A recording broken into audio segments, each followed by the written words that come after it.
มาเด้อพี่น้องลงไปกินแกงไก่นี่เมียเห็ดแกงไก่สุกินวันหยุดสุดสัปดาห์วันนี้วันหยุดเด้วันนี้เฮ็ดงานอีกจานแนวนี่แกงไก่แซ่บๆมาอ้อมไก่บ้านเฮานะนี่เฮ็ดครึ่งนึงเนาะซื้อไก่หน่อยมาตัวหนึ่งบ่ได้เฮ็ดหลายหรอกมา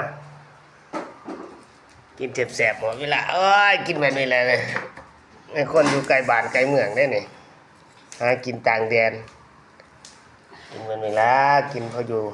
กินเพื่ออยู่อยู่เพื่อกินอิ่มแล้วก็พักผ่อนวันหยุด